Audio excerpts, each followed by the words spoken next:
Bien, pues nos hemos maravillado en los últimos domingos, las últimas semanas, con la verdad que Dios ha revelado acerca de su Hijo, diciéndonos que Cristo Jesús es la imagen del Dios invisible. Él es la imagen del Dios invisible, el Señor Jesucristo. Y en otras palabras decíamos que en Jesús tenemos la manifestación y la representación del Dios invisible. Dios se hace visible a nosotros en Jesucristo, no en ninguna otra persona, no en ninguna religión, no en ninguna otra forma. Dios se hace visible hacia los hombres en Jesús. O dicho de otra manera, hermanos, si no estuviera Cristo Jesús, Dios seguiría siendo invisible para nosotros. Y estaríamos prácticamente como aquellos atenienses que tenían un pedestal y, entre comillas, adoraban al Dios no conocido. Pero gracias sean dadas a Dios que Él ha querido revelarnos su persona a través de su Hijo. Gracias, hermano.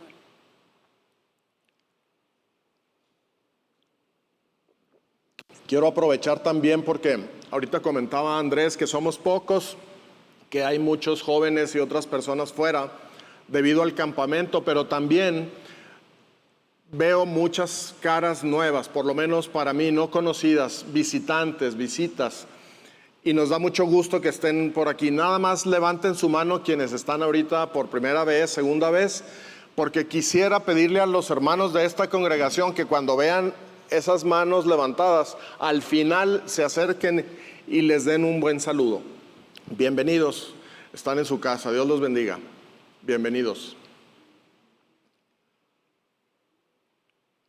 ¿Te puedes imaginar por un momento que no supiéramos quién es Dios? Que no supiéramos dónde encontrar a Dios. Que lo quisiéramos encontrar y no supiéramos por dónde empezar a buscar. Es una condición terrible que el hombre desde Adán ha tenido. Lejos de Dios, alejado de Dios a causa del pecado. Pero, como decía hace un momento, gracias sean dadas a Dios, porque dice la Escritura que a Dios nadie le vio jamás. El unigénito Hijo que está en el seno del Padre, Él le ha dado a conocer. Juan 1:18 dice eso. Si tú y yo conocemos a Dios, es por el amado Hijo de Dios, nuestro Señor Jesucristo. Y hoy vamos a considerar un par de verdades más en este texto, en este pasaje de Colosenses 1 del 15 al 20. Vamos a orar. Señor, aquí estamos reunidos un pequeño grupo de tus hijos. Hijos por gracia, porque tú así lo has querido. Ninguno de nosotros tiene mérito alguno, pero tú, en tu gracia, en tu misericordia, te has querido revelar a nosotros, dándonos fe, dándonos salvación, dándonos perdón de pecados. Te damos gracias, Señor, por eso, porque tú eres bueno, tú eres justo, tú eres santo, y nos amas. Y no hay mayor muestra de ese amor que has entregado a tu Hijo por nosotros, para que muriera en la cruz en nuestro lugar, para que cargara nuestro pecado en su cuerpo de carne y lo dejara clavado en la cruz, ese pecado, esos decretos que eran contra nosotros. Pero te damos muchas gracias también porque el Señor Jesucristo no quedó muerto, no quedó sepultado. Se levantó con poder, conforme a tu palabra. Al tercer día se levantó de entre los muertos y hoy vive para siempre. Y a ese Señor queremos exaltar, a ese Señor queremos conocer y deleitarnos en Él. Te rogamos, Señor, que abras nuestro corazón, que podamos escuchar tu palabra Que seas tú quien nos hable, que podamos verte con nuestros ojos de la fe. En Cristo Jesús. Amén. Vamos de nuevo a nuestro texto entonces. Colosenses 1 del 15 al 20 dice así: Él es la imagen del Dios invisible, el primogénito de toda creación, porque en Él fueron creadas todas las cosas, las que hay en los cielos y las que hay en la tierra, visibles e invisibles, sean tronos, sean dominios, sean principados, sean potestades. Todo fue creado por medio de Él y para Él. Y Él es antes de todas las cosas, y todas las cosas en Él subsisten. Y Él es la cabeza del cuerpo, que es la iglesia. Él que es el principio, el primogénito de entre los muertos, para que en todo tenga la preeminencia, por cuanto agradó al Padre que en Él habitase toda plenitud, y por medio de Él reconciliar consigo todas las cosas, así las que están en la tierra como las que están en los cielos, haciendo la paz mediante la sangre de su cruz. Amén. Versículo 15, muy pequeño versículo, pero muy profundo, dice: Él es la imagen del Dios invisible, el primogénito de toda creación.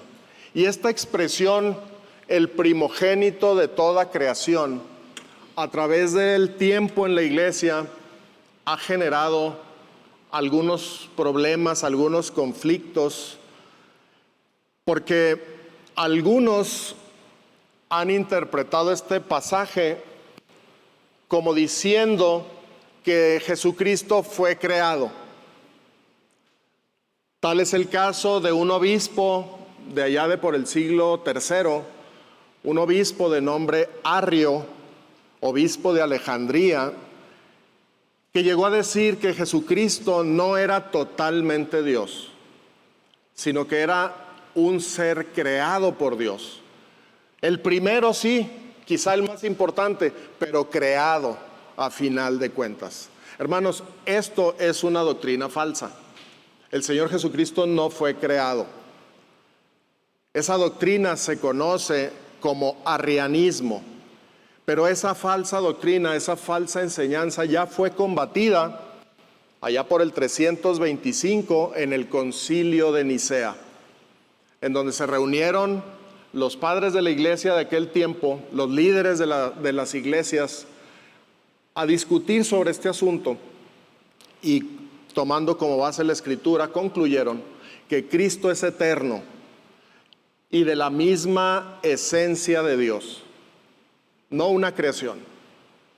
Él es eterno, por lo tanto no tiene principio ni fin, y es de la misma esencia que el Padre. Y esto lo encontramos también en las Escrituras. Hebreos 1:3 es una muestra clara de ello. El cual siendo, ¿se acuerdan? La imagen, dice, de la gloria de Dios y la imagen misma de su sustancia. No hay palabras más poderosas para indicar que Cristo Jesús es Dios.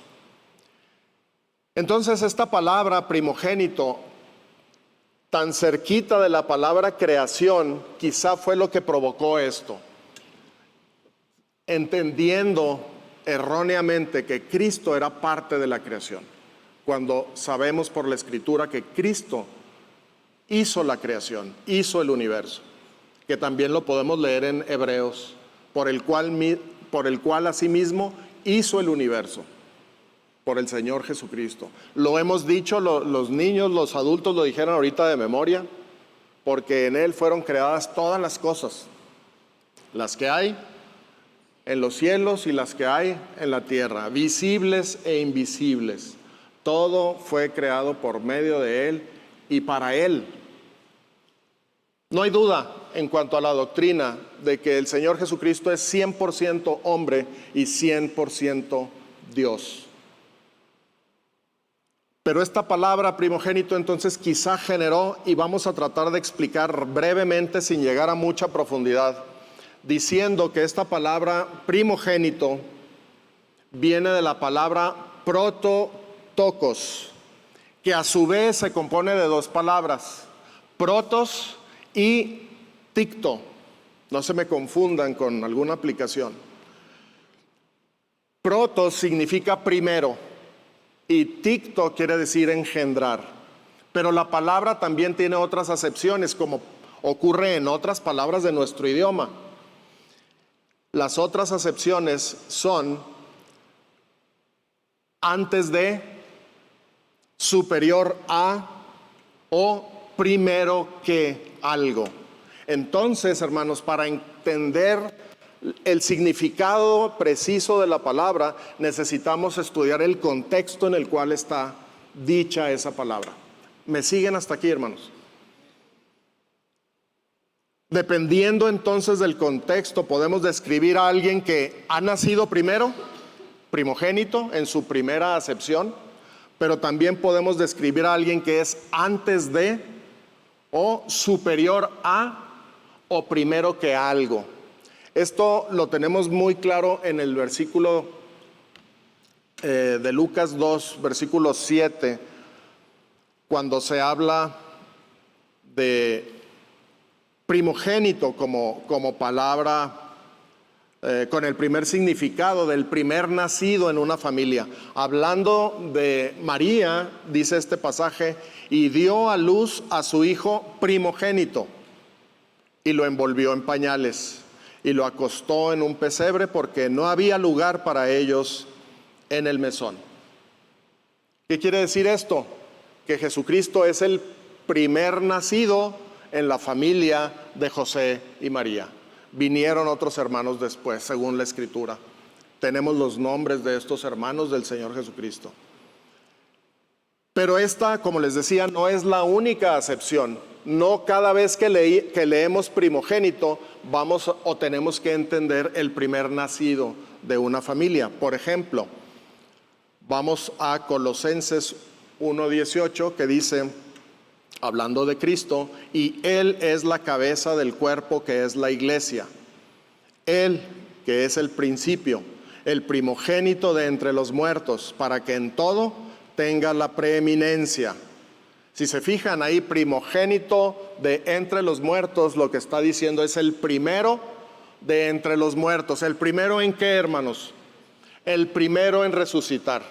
Y si ustedes van a Corintios, a la primera carta, en el capítulo 15, 14, 15, van a entender el orden en el cual se va a suceder la resurrección. Cristo, las primicias, dice ahí. Él va a ser el primero, Él es el primero. Luego nosotros, los que somos de Cristo. En ese sentido está aquí usada la palabra primogénito, como el primero en una serie de acontecimientos. Y entender este significado es fundamental, porque nos aleja del error en el que incurrió Arrio, por ejemplo. Pablo tenía presente quizá esta posibilidad, y en el versículo 16 y 17 detalla y aclara perfectamente lo que estamos diciendo. Perdón, déjenme, se me hace que me regresé ahí.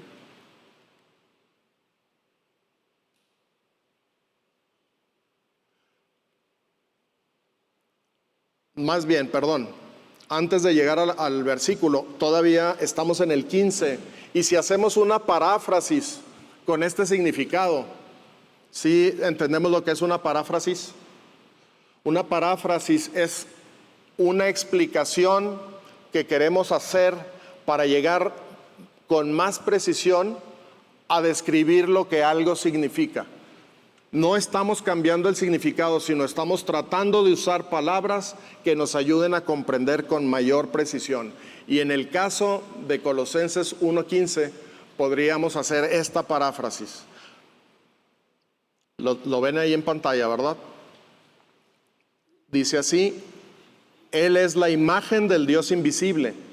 Y en lugar de decir el primogénito de toda creación, podemos utilizar el significado y decir el que es antes de toda creación o el que es superior a toda creación.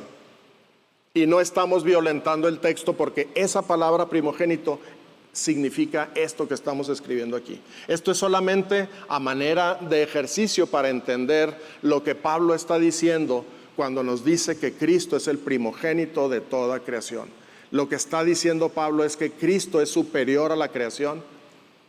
Lo que está diciendo es que Él es antes de toda la creación, porque Él es eterno. Y les decía, si entendemos esto, hermanos, estaremos de alguna forma protegiéndonos de falsas enseñanzas. Y no hay falsas enseñanzas más perniciosas, más terribles e incisivas que procurar negar la deidad de Cristo. Eso ocurre desde el siglo I. Y ya el apóstol Juan nos decía, si alguien dice que Jesucristo no vino en carne, ¿qué dice? Sea anatema, sea maldito. Es una doctrina de la mayor importancia, entender que Cristo Jesús es Dios hecho carne. Y Pablo lo aclara en los versículos 16 y 17, dice, porque en Él fueron creadas todas las cosas, las que hay en los cielos y las que hay en la tierra, visibles e invisibles, sean tronos, sean dominios, sean principados, sean potestades. Todo fue creado por medio de Él y para Él, y Él es antes de todas las cosas, y todas las cosas en Él subsisten. El Señor Jesucristo, hablando de sí mismo, en Apocalipsis 1:8 nos dice, yo soy el alfa y la omega, principio y fin, dice el Señor, el que es y que era y que ha de venir, el Todopoderoso. Amén. Él no fue creado, hermanos. Él es Dios hecho carne. Él existe en sí mismo. La vida procede de Él y nuestra mente es incapaz de comprender todo esto, pero es la verdad. Él existe en sí mismo, sin principio, sin final. Todas las cosas fueron creadas en Jesús, por medio de Jesús y para Jesús. Es lo que nos dice este pasaje. ¿Y para qué son todas esas cosas? Para la gloria de Cristo Jesús, para los propósitos de Cristo Jesús. Y podemos entender entonces que el hombre no es el centro de la creación. A veces nos creemos el centro, ¿verdad? Nos creemos el centro del universo, los más dignos de admiración. Pero no somos nosotros el centro, ni tampoco la naturaleza, ni la tierra. Y a veces hacemos de la tierra y de la naturaleza el centro de la creación. El centro de la creación es Jesús y solamente Jesús. Amén. Esta gloriosa verdad de que Jesús es Dios hecho carne, Pablo la tituló esta doctrina como el grande misterio de la piedad. Ahí en 1 Timoteo 3:16 dice así, e indiscutiblemente grande es el misterio de la piedad. Noten lo que sigue, Dios fue manifestado en carne. Ahí está, Jesús, Dios fue manifestado en carne, justificado en el Espíritu, visto de los ángeles, predicado a los gentiles, creído en el mundo, recibido arriba en gloria. ¿Quién es este? Es el Señor Jesucristo, hermanos. El Señor Jesucristo. Y Pablo dice, es un gran misterio. Y la palabra misterio aquí significa una verdad revelada. No un misterio como algo que no entendemos o que está oculto. No, la palabra usada ahí significa una verdad revelada. Y ha sido revelada directamente por nuestro Dios y por pura gracia. Así lo leemos en la segunda carta a los Corintios 4:6, que dice: porque Dios, que mandó que de las tinieblas resplandeciese la luz, es el que resplandeció en nuestros corazones para iluminación del conocimiento de la gloria de Dios en la faz de Jesucristo. Tremendo versículo. Dios buscando al hombre con toda la intención de que el hombre conociera a su Hijo, para que lo conocieran a Él. Y dice, así como Dios hizo que apareciera la luz, también lo que quiso hacer Dios es resplandecer en nuestro corazón. Dios mismo, hermano, resplandeciendo en nuestro corazón. ¿Con qué objeto? Para que pudiera iluminarnos el conocimiento de la gloria de Dios en la faz de Jesucristo. En otras palabras, Dios nos permite ver que Jesús es Dios. Si tú y yo creemos esto, es porque Dios ha querido resplandecer en nuestros corazones. Pero esta verdad no es conocida ni creída por todos. Hay mucha gente en el mundo que no conoce esta verdad y hay muchas personas que no creen esta verdad. ¿Cuál será la causa? Bueno, la misma carta a los Corintios nos da la respuesta, porque creer, conocer esta verdad es de importancia fundamental para la salvación del hombre. Y resulta que Satanás, que es el enemigo de nuestra alma, está procurando por todos los medios separar al hombre de esta verdad, ocultar de la vista de los hombres esta verdad. Así lo dice la misma carta a los Corintios, dice: pero si nuestro evangelio está aún encubierto, entre los que se pierden está encubierto, en los cuales el Dios de este siglo, o sea Satanás, cegó el entendimiento de los incrédulos, para que no les resplandezca la luz del evangelio de la gloria de Cristo, el cual es la imagen de Dios. Podemos notar la gran tensión que hay ahí. Satanás, sabiendo eso, procura velar este conocimiento, procura engañar a los hombres para que no les resplandezca la luz del evangelio de la gloria de Cristo, porque Cristo es la imagen de Dios. Entonces, si tú estás en Cristo, dale gracias a Dios, porque Él ha querido resplandecer en tu corazón para iluminar en ti el conocimiento de la gloria de Dios en la faz de Jesucristo. Jesucristo, nuestro Señor Jesucristo, es Dios hecho carne. Entonces, espero que quede solventado el posible dilema y que no salgamos pensando que cuando dice que es el primogénito de toda creación, estemos creyendo que Jesucristo fue creado. Hay abundante testimonio en las Escrituras de que eso es una falsa doctrina. Cristo Jesús no fue creado. Él es Dios. Él creó todas las cosas. Amén.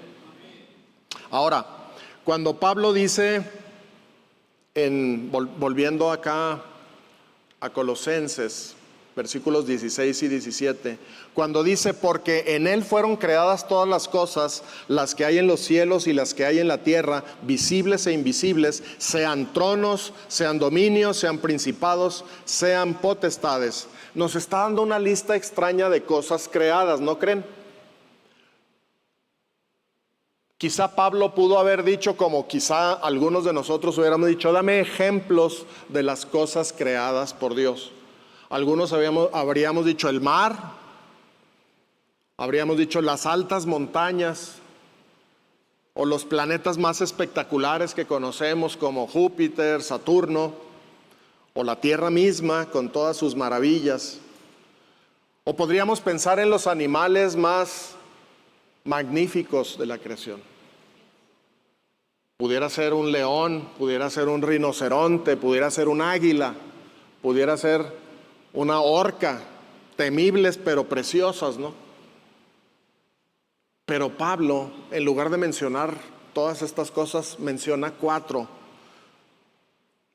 tronos, dominios, principados y potestades. Pero ¿se acuerdan cómo clasifica Pablo las cosas creadas por el Señor?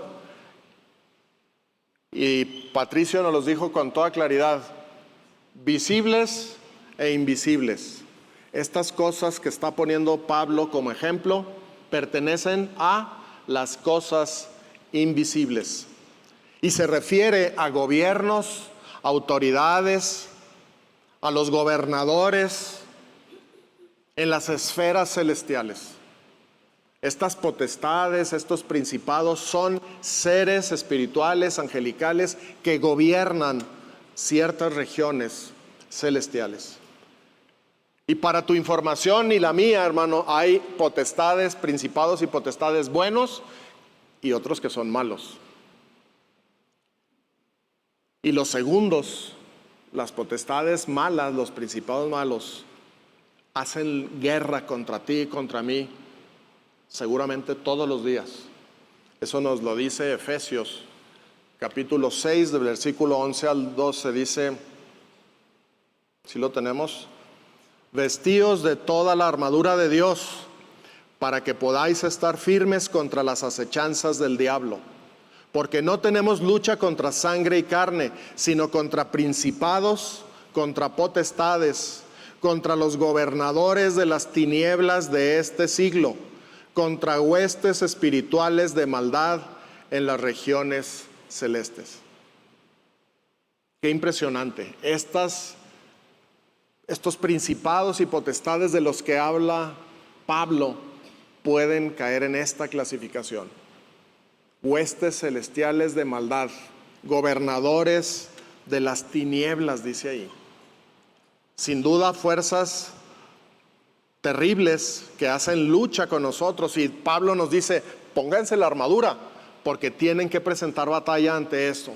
La buena noticia, que estas potestades, estos principados ya son enemigos vencidos en la cruz.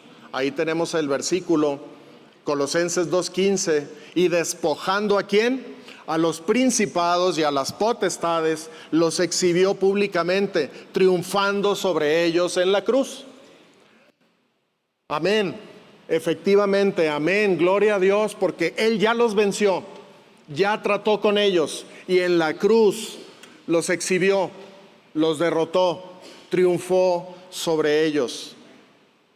Entonces, cuando Pablo los pone como ejemplo de la creación, Pablo tiene un plan. Por un lado, está demostrando que Jesús es superior a todo, incluidos estos seres de las esferas celestiales, incluidos principados, potestades, dominios, tronos, incluidos todos. Cristo Jesús los creó, Cristo Jesús es superior, Cristo Jesús los venció en la cruz. Ese es nuestro Señor, ese es nuestro Dios. Algunos de estos principados y potestades se rebelaron contra Dios y se constituyeron en enemigos de Dios y enemigos de nosotros. Pero dice este versículo que Cristo los despojó, los exhibió públicamente, triunfó sobre ellos en la cruz. Cuando Satanás pensaba que estaban crucificando al Hijo de Dios y por lo tanto él estaba venciendo al heredero de Dios, y quizá pensó erróneamente que él iba a adoptar el reinado absoluto, resulta que esa cruz fue el instrumento que Dios usó para vencer a Satanás y a sus huestes de las regiones celestiales, a esos gobernadores de maldad, huestes espirituales de maldad. Entonces, lo que está haciendo Pablo, hermanos, es preparar el terreno, porque en el capítulo 2, que la verdad no sé cuándo vamos a llegar, si Dios permite, cuándo vamos a llegar al capítulo 2, pero lo que está haciendo Pablo en estos primeros versículos es preparar el terreno para decirnos: mira, Cristo Jesús es Dios, Él creó todas las cosas, incluidos estos 4 seres, estos 4 grupos de seres: tronos, dominios, principados y potestades. ¿Por qué está diciendo eso? Porque en el capítulo 2 vamos a ver que había gente ya en Colosas que estaba enseñando falsa doctrina y les estaba diciendo a los hermanos: tenemos que adorar a los ángeles, tenemos que rendirle culto a los ángeles, a los principados y potestades, porque ellos son seres superiores. Pablo está diciendo: no, Cristo tiene la preeminencia en todo. Él es superior a todo, por eso es el primogénito de toda creación, es el superior a toda creación. Miren, solamente una probadita, ahí en Colosenses 2:18 dice: nadie os prive de vuestro premio, afectando humildad y culto a los ángeles, entremetiéndose en lo que no ha visto, vanamente hinchado por su propia mente carnal. Quiere decir que había hermanos, había personas ahí que decían: no, es que yo tuve una visión y vi los ángeles y mira, así y así podemos hacer este culto y este rito de adoración. Pablo le dice: no. Pueden empezar ustedes a perder un premio ahí si se deslizan y empiezan a creer falsa doctrina. Por eso desde el capítulo 1 está diciendo quién es Cristo. Nos está presentando la gloria del Señor. ¿Quién es? ¿Qué ha hecho? ¿Qué sigue haciendo por nosotros? Hermano, no existen tronos, dominios, principados o potestades que no hayan sido creados por Jesús. Todo fue creado por Jesús. Y Él tiene un propósito especial para cada uno de esos grupos en algún momento de la historia. Para nosotros, con nuestra mente limitada, podría ser fácil la pregunta de decir: ¿y por qué no los destruye de una vez por todas?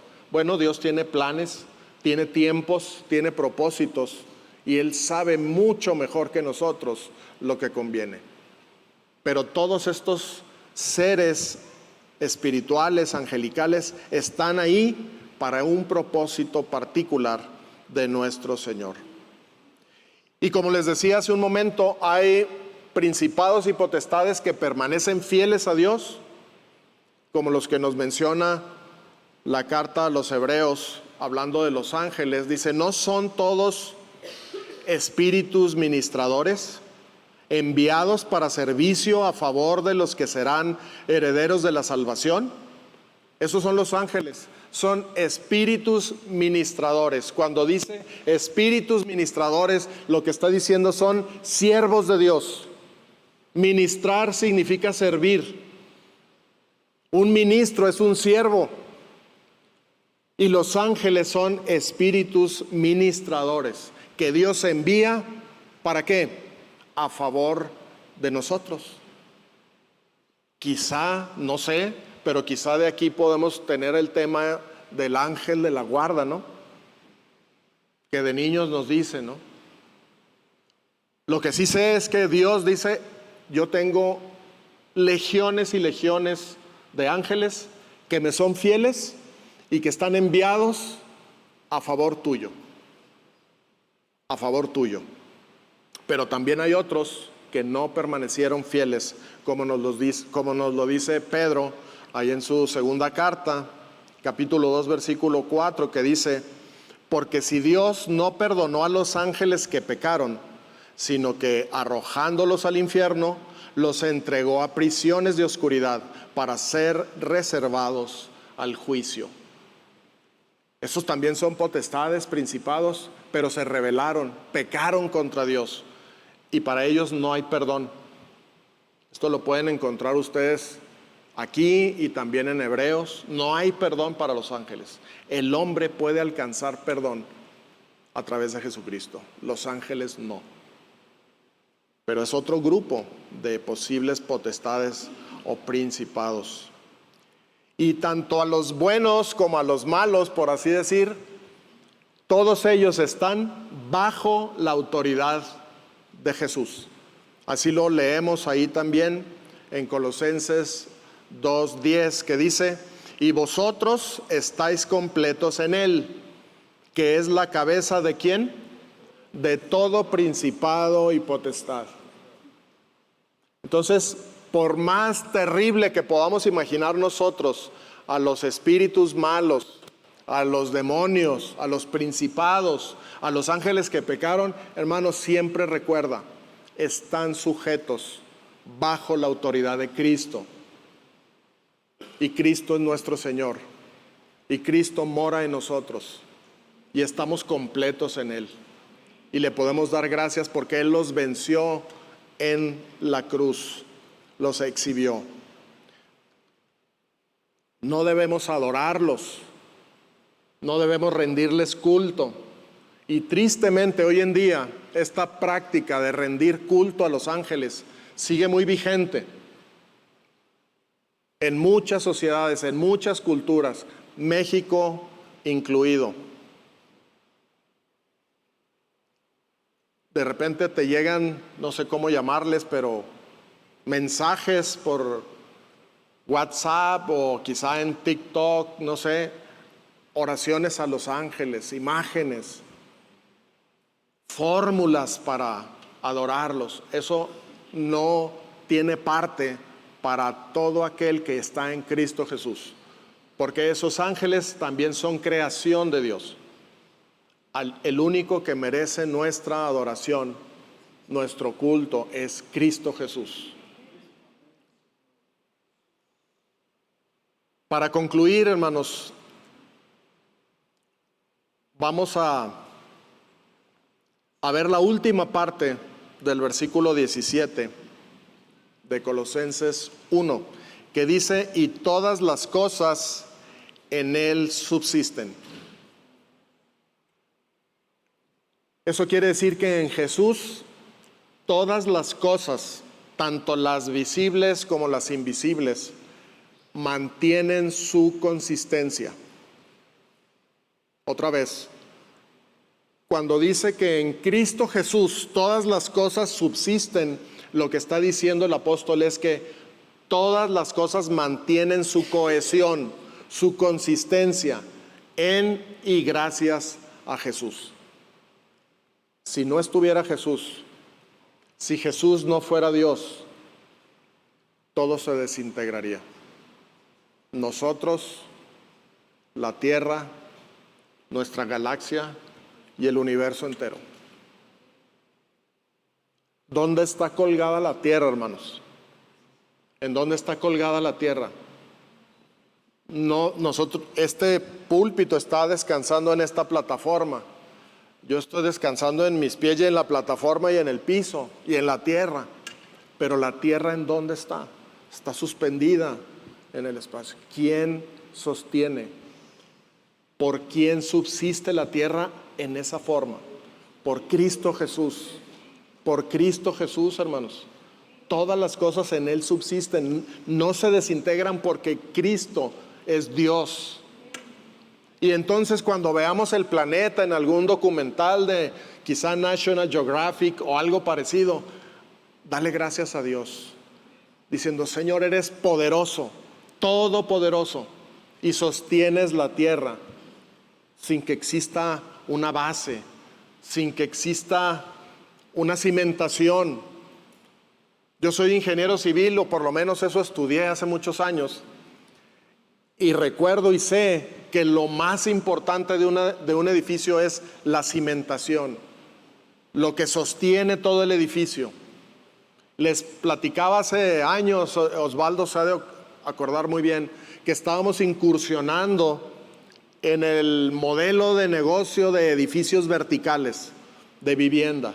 Y construimos, y gracias a Dios ya terminamos el edificio. Se llama El Árbol, el edificio está en Monterrey. Muy bonito edificio, como unos 30, 40 pisos. No podría estar en pie si no tuviera una cimentación profunda, robusta, sólida. Hermano, pero eso no es nada comparado con que todo el universo, que ni siquiera conocemos, todo eso subsiste en Cristo Jesús. Y Él no se descuida. No pestañea y se tambalea la tierra y se caen las estrellas. No pasa eso. En Él subsisten. Como vimos el domingo antepasado, Él puede estar dormido en una barca y venir la tempestad. Y cuando los discípulos, como yo me hubiera asustado también, Señor, levántate que perecemos. ¿Y qué dijo el Señor? ¿Por qué no tienen fe? Y mandó al viento. ¿Y qué hizo el viento? Obedeció a Dios. Obedeció a su Creador. Jesús era 100% hombre y estaba cansado y dormía en la barca, pero Jesús es 100% Dios, y cuando se levantó y dijo, tranquilo, aplácate, el viento se aplacó y dice la Escritura, se hizo gran bonanza. Y los discípulos dijeron, ¿qué hombre es este? Que aún los vientos le obedecen. Hermano, tú y yo sabemos quién es este hombre. Cristo Jesús, Dios hecho carne. Y Pablo lo que está haciendo, hermanos, y ojalá que pudiéramos nosotros recibirlo de esa manera, que consideráramos y nos gozáramos en la supremacía de Cristo, su preeminencia en todo, su superioridad, para que nuestra vida fuera plena, llena de gozo, llena de paz. Amén. Entonces vamos a nuestras reflexiones finales. Dice así: en esta carta a los Colosenses, el apóstol Pablo hace una presentación describiendo la gloria de Jesús. Así arranca la carta. Quién es, qué ha hecho a nuestro favor, y de manera puntual nos aclara que Jesús es infinitamente superior a todas las cosas que Él creó, incluyendo tronos, dominios, principados y potestades. ¿Están de acuerdo en eso? Esto es verdad, hermanos. Número 2, nuestra mirada, gratitud, esperanza, fe, adoración y alabanza deben estar siempre y exclusivamente dirigidas a la persona de Cristo Jesús. A ningún hombre, nadie es digno, solamente a Jesús, a la persona de Cristo Jesús. ¿Por qué? Porque Él es Dios hecho carne. Y entonces la invitación para nosotros es: alabemos cada día, no el domingo nada más, no mediante los cantos nada más, en nuestra vida diaria. Alabemos cada día al Creador, en quien subsisten todas las cosas. En otras palabras, alabemos a nuestro gran Dios y Salvador, Jesucristo. Amén.